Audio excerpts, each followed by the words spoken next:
प्यारे विद्यार्थियों, नमस्कार। बृहन मुंबई महानगर पालिका शिक्षण विभाग वर्चुअल ट्रेनिंग सेंटर में आप सभी का हार्दिक स्वागत है। आपका वर्चुअल मार्गदर्शक जयप्रकाश आर मिश्रा। चलिए हम सीखने के लिए तैयार हो जाते हैं।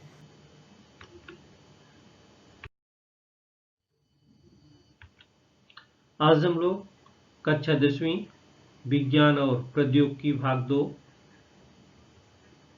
प्राणियों का वर्गीकरण एनिमल क्लासिफिकेशन पार्ट 2 के बारे में सीखेंगे बच्चों। पार्ट 1 का वीडियो हम लोग सीख चुके हैं। प्राणी वर्गीकरण का इतिहास के बारे में हम लोगों ने देखा था, प्राणी वर्गीकरण की नई पद्धति और प्राणी जगत सृष्टि। तो हम लोगों ने प्राणी जगत के बारे में सीखा था। आज हम लोग रंध्री प्राणी संघ, शिलेंटरेटा प्राणी संघ, चपटी कृमि प्राणियों का संघ, गोल क्रीम प्राणी संघ, शखड़ कृमि प्राणी संघ, संधिपाद प्राणी संघ और मृदु कवचधारी प्राणी संघ, कांटेदार तथा त्वचा वाले प्राणियों का संघ और शामी रज्जुमंत प्राणी संघ, ये सब के बारे में इस वीडियो में हम जानकारी देंगे। तो चलिए शुरू करते हैं बच्चों।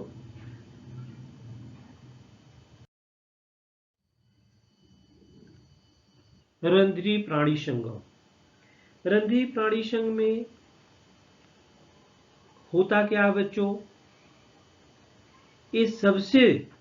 ये प्राणी जो होते हैं सबसे सरल प्रकार की रचना वाले प्राणी हैं। इन्हें हम स्पंज भी कहते हैं। इनके शरीर पर बहुत सारे असंख्य छिद्र होते हैं, जैसा आप यहाँ पर चित्र में देख रहे हैं। ये बहुत सारे छिद्र होते हैं। इन छिद्रों को आस्टिया और आस्कुला भी कहते हैं। उन छिद्रों को आस्टिया या आस्कुला कहते हैं। ये जलचर होकर अधिकतर समुद्र में तो कुछ मीठे पानी में भी पाए जाते हैं। इनकी जो विशेषताएं हैं, मुख्यतः इन सभी प्राणियों का शरीर असममित वाला होता है। इन प्राणियों के शरीर में विशिष्ट प्रकार की ऐसी कालर कोशिका होती है, उनकी सहायता से ये प्राणी के शरीर में पानी प्रवाहित करते हैं। ये प्राणी किसी आधार से संलग्न होने के कारण उनमें प्रचलन नहीं होता, इसलिए इन्हें स्थानबद्ध प्राणी भी कहते हैं। प्रचलन नहीं होता इसलिए इन्हें हम स्थानबद्ध प्राणी कहते हैं। और जो इनके स्पंज जैसे शरीर में कंटिका का सूकों का अथवा स्पॉन्जिन के तंतुओं का आधार होता है। कंटिका कैल्शियम कार्बोनेट अथवा सिलिका के बने होते हैं। इनके शरीर द्वारा लिए गए पानी में पाए जाने वाले सूक्ष्म जीव तथा पोषक द्रव्यों का ये पोषण करते हैं।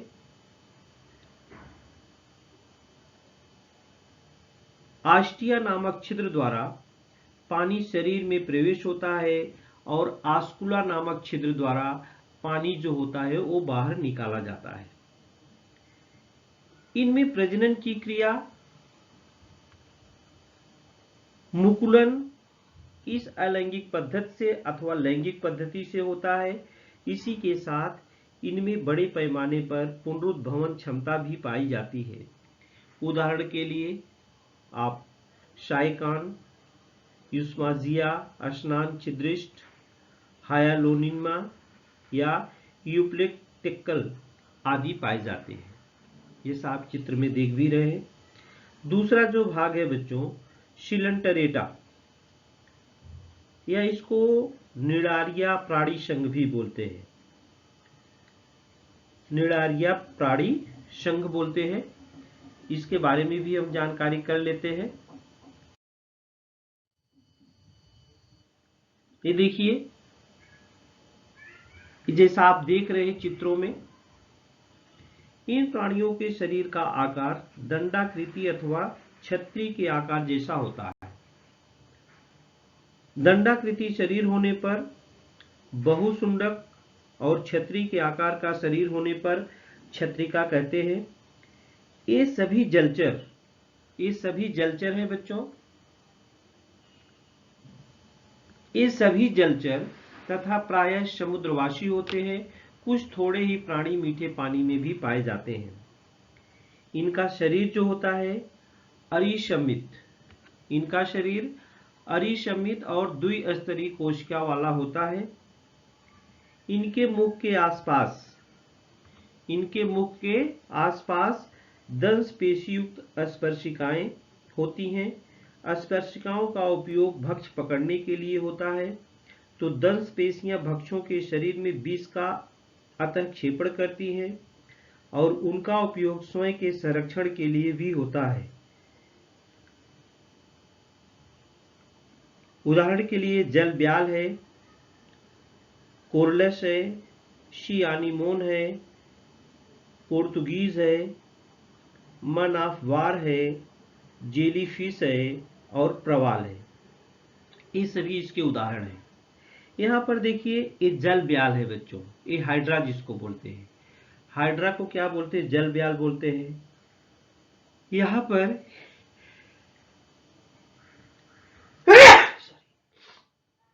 ओवरी लिखा है, इसको अंडाशय बोलते हैं बच्चों।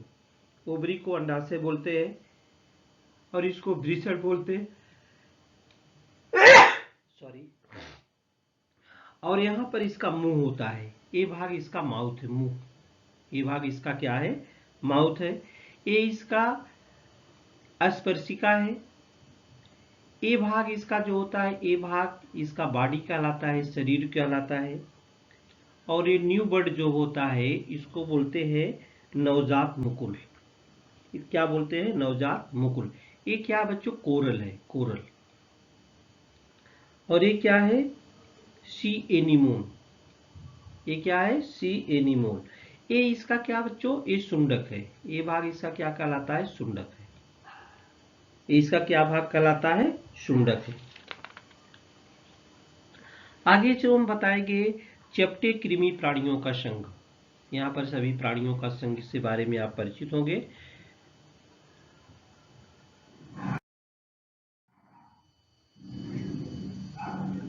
चपटे कृमि प्राणियों का संघ, ये देखिए आप जो चित्र में देख रहे हैं, ये चपटे कृमि वाले प्राणी हैं। इनका शरीर जो होता है बच्चों दुबला पतला पत्तियों जैसा अथवा पट्टी के जैसा चपटा होता है, जैसे आप यहाँ पर देख रहे हैं। इसलिए इन्हें चपटे कृमि प्राणी संघ कहते हैं। अधिकतर प्राणी जो होते हैं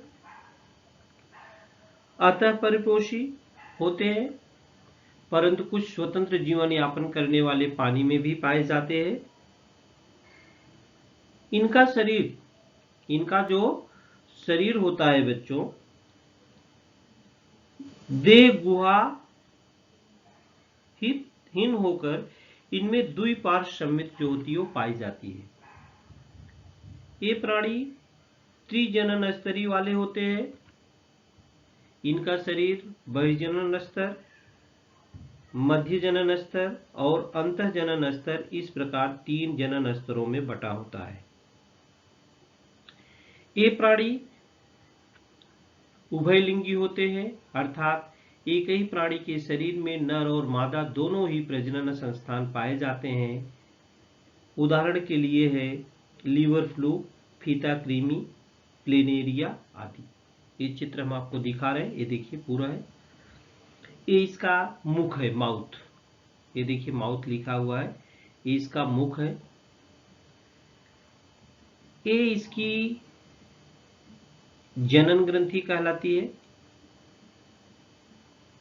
ये आप जैसा पत्ती जैसा भाग देख रहे हैं, लीफ ऑफ लाइक बॉडी, पत्ती जैसा भाग है। इसका ये जो भाग होता है बच्चों, ये मुख चूसक भाग कहलाता है। और ये दूसरा वाला भाग यहाँ पर दिखा, इसको अधर सूचक बोलते हैं। ये इसका जो नीचे वाला भाग है, ये इसको बोलते हैं उत्सर्जी छिद्र। ये है बच्चों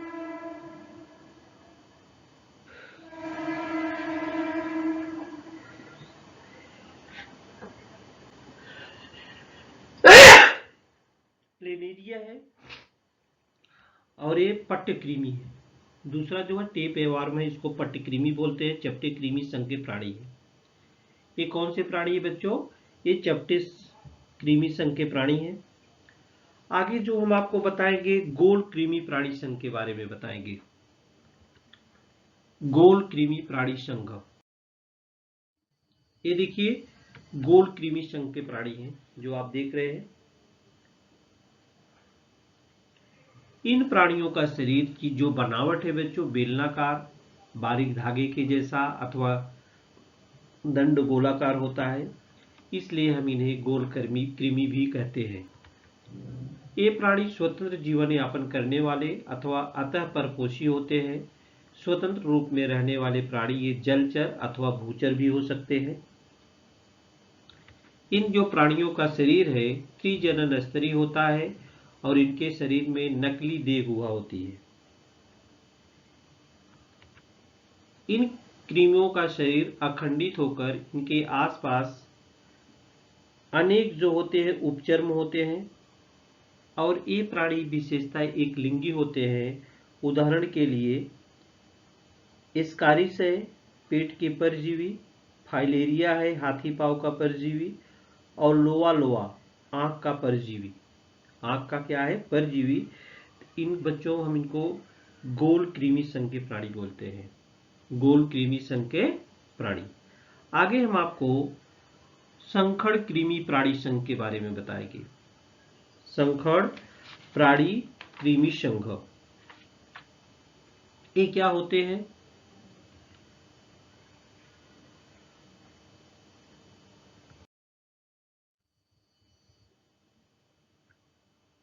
संखड़ कृमि प्राणी संघ,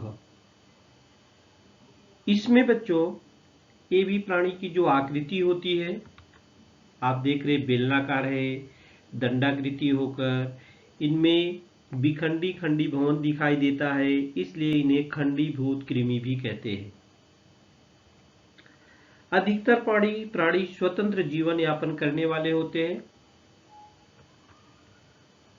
परंतु कुछ बाह्य परजीवी होते हैं। स्वतंत्र रूप में रहने वाले प्राणी समुद्र में, मीठे जल में पाए जाते हैं अथवा भूचर भी हो सकते हैं।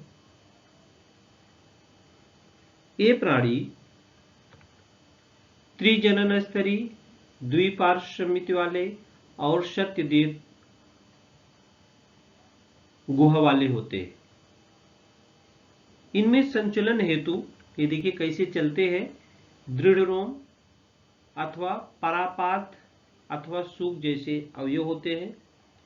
इनका शरीर जो होता है बच्चों विशिष्ट उपचर्म का बना होता है। ये प्राणी एक लिंगी अथवा उभयलिंगी होते हैं, जैसे आप केचुआ देख रहे हैं, जोक देख रहे हैं और नेरिस देख रहे हैं। ऊपर वाला भाग केचुआ है, दूसरा वाला भाग जोंक है और तीसरा वाला भाग नेरिस है। केचुआ में भी मुख होता है, गुदाद्वार होता है, खंड होता है। जोक में भी मुख होता है, गुदाद्वार होता है। सबका जोक आप गांव में देखे होंगे, यहाँ भी देखे होंगे। और नेरिस में भी गुदाद्वार होता है, उसमें भी सुंडक होता है, उसका भी मुख होता है, पार्श्वपाद होता है। ते थे सखंड कृमि प्राणी संघ।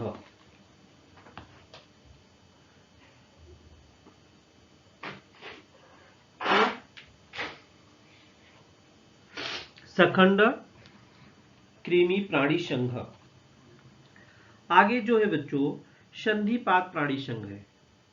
संधिपात प्राणी संघ, संधिपात प्राणी संघ के बारे में हम बताएंगे। इनका उदाहरण आप देख रहे हैं, केचुआ है, जोंक है और नेरिस है।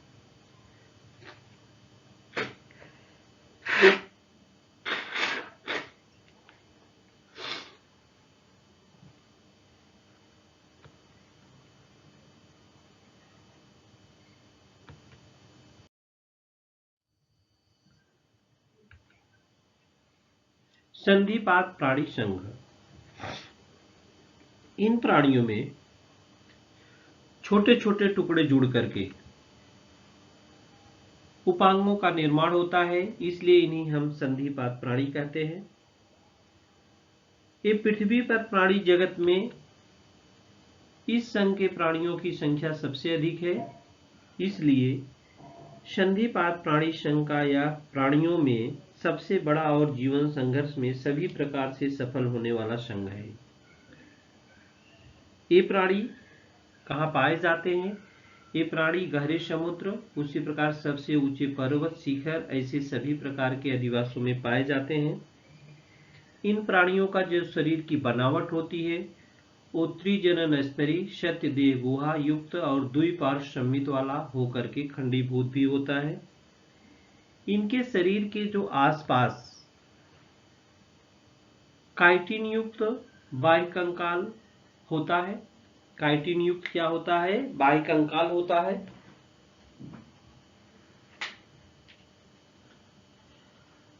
और ये जो प्राणी हैं, ये सभी प्राणी बच्चों एक लिंगी होते हैं। ये सभी प्राणी क्या होते हैं? एक लिंगी होते हैं।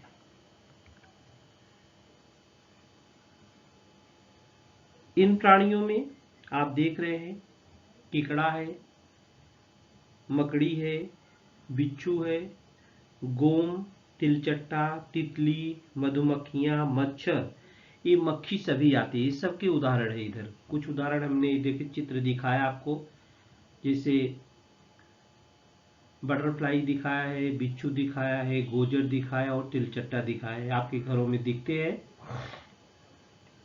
ये सभी प्राणी संधिपाद प्राणी संघ में आते हैं बच्चों। संधिपाद प्राणी संघ में ये सब आते हैं। ये सब किस में आते हैं? संधिपाद प्राणी संघ में ये सभी प्राणी। तो संधिपाद प्राणी संघ के कौन कौन प्राणी होते हैं पूछा जाता है, तो आप इनको ध्यान में रखिएगा कौन कौन सा होते हैं। इसके बाद हम मृदु कवचधारी प्राणी संघ क्या है, आज हम लोग प्राणी संघों के बारे में ही चर्चा कर रहे हैं।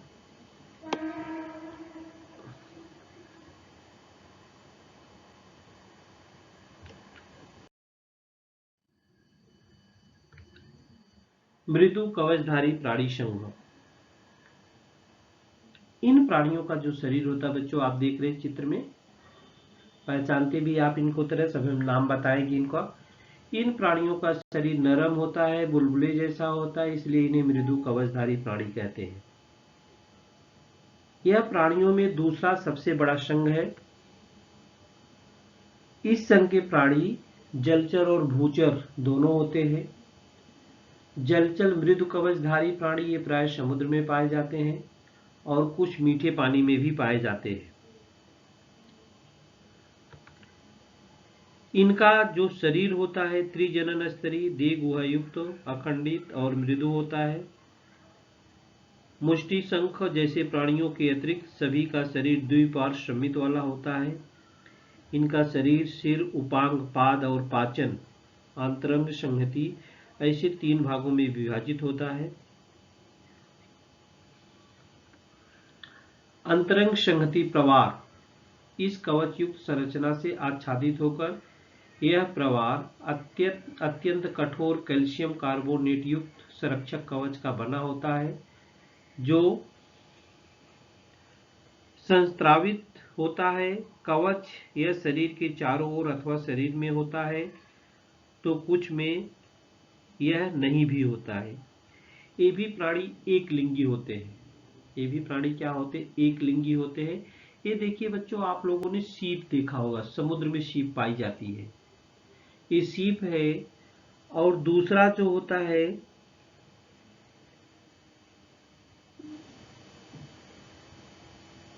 ये जो है,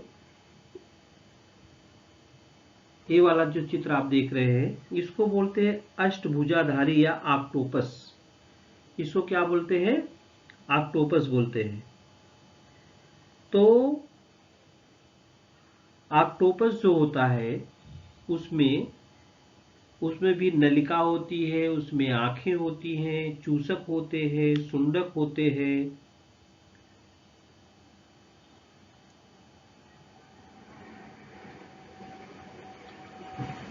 ये सब प्राय कहाँ पाए जाते हैं बच्चों? समुद्र में पाए जाते हैं। ये प्राणी एक लिंगी होते हैं, सीपी है मोतीयुक्त, मुष्टि शंख है, अष्टभुज जिसको ऑक्टोपस भी कहते हैं। आगे हम आपको कांटेदार त्वचा वाले प्राणियों के शंख के बारे में बताएंगे बच्चों।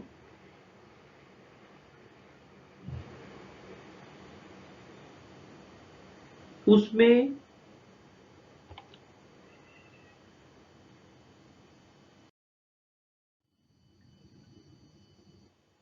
कांटेदार त्वचा वाले प्राणियों के संग में उनकी प्राणियों के जो ये प्राणी होते हैं उनकी त्वचा पर कैल्शियम कार्बोनेट के कांटे होते हैं, इसलिए इन्हें हम कांटेदार त्वचा वाले प्राणी कहते हैं। ये देखिए सबके ऊपर कांटे हैं।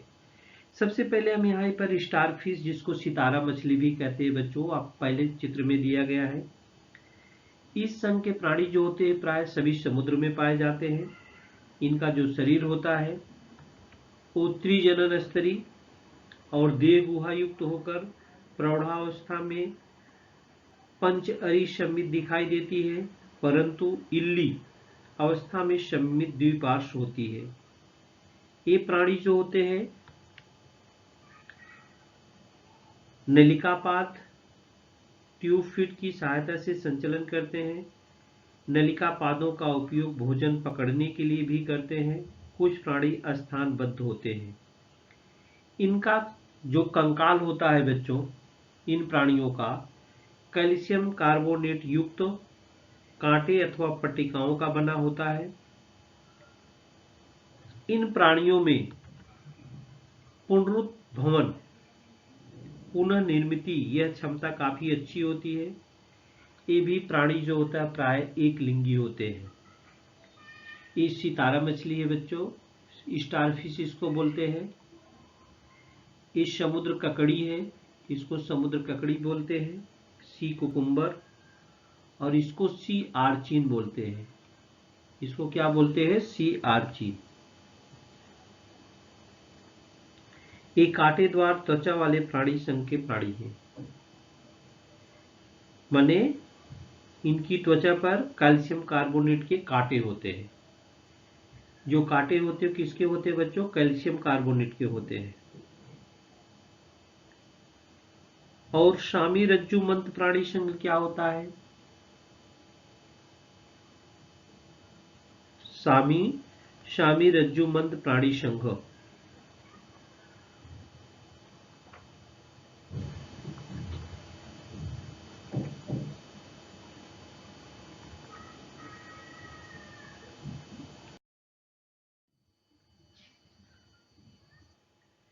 ये प्राणी जो होते हैं, जैसा आप चित्र में दिख रहे हैं, अर्ध संपृष्ठ रज्जु प्राणी संघ या प्राणी शामी रज्जु मंद प्राणी संघ।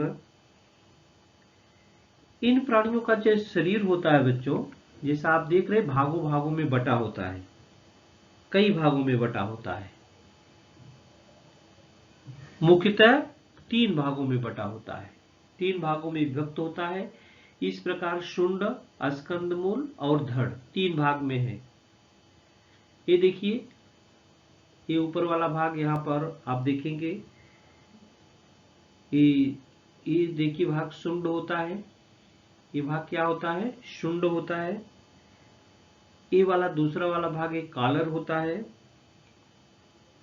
और इस चौड़े वाले भाग में यहाँ ये होता है ब्लेनोग्लासस, और ये इधर होता है प्रकांड। 3 प्राणियों का शरीर 3 भागों में विभक्त होता है। इस प्रकार है शुंड, स्कंदमूल और धड़। और क्या है?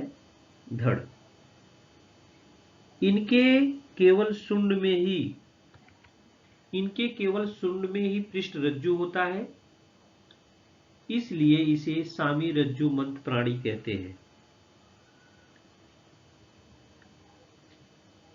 और इन प्राणियों का सामान्य रूप में आकार्ण कृमि होता है। आकार्ण कृमि कहते हैं। इस संघ के प्राणी समुद्रवासी होकर के रेत में और बिल बनाकर रहते हैं।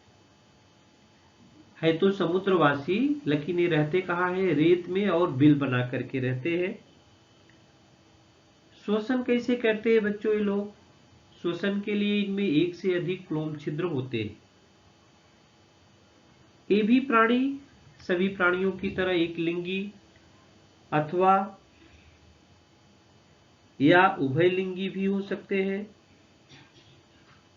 उदाहरण में इसमें बर्नोग्लासस और शकोग्लासस ये दो आते हैं।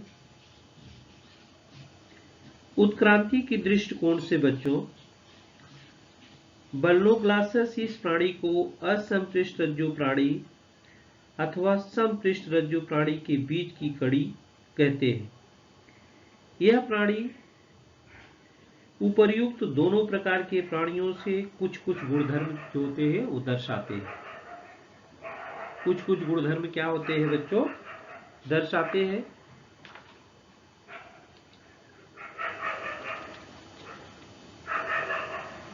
आगे हम अगले वीडियो में बच्चों संपृष्ठ रज्जु प्राणी संघ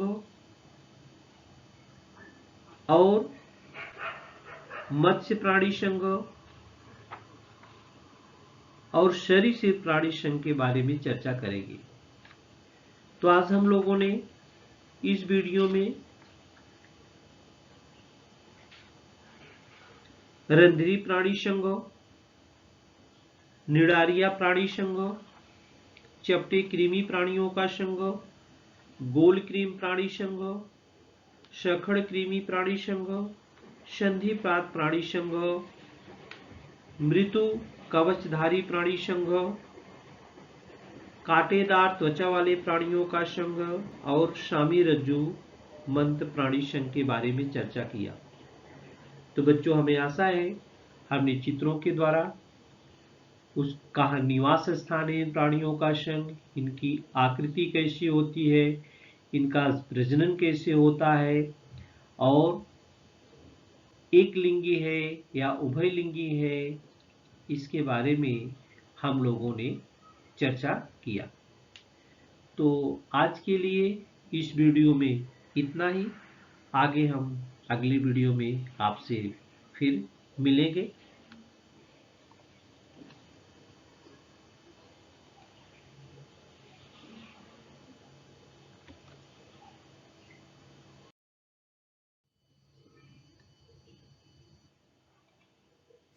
प्यारे विद्यार्थियों, हमने जो आज सीखा, हमें पूर्ण विश्वास है आप उसको अच्छी तरह से सीख चुके हैं और उसका आप अच्छी तरह से अभ्यास भी करेंगे।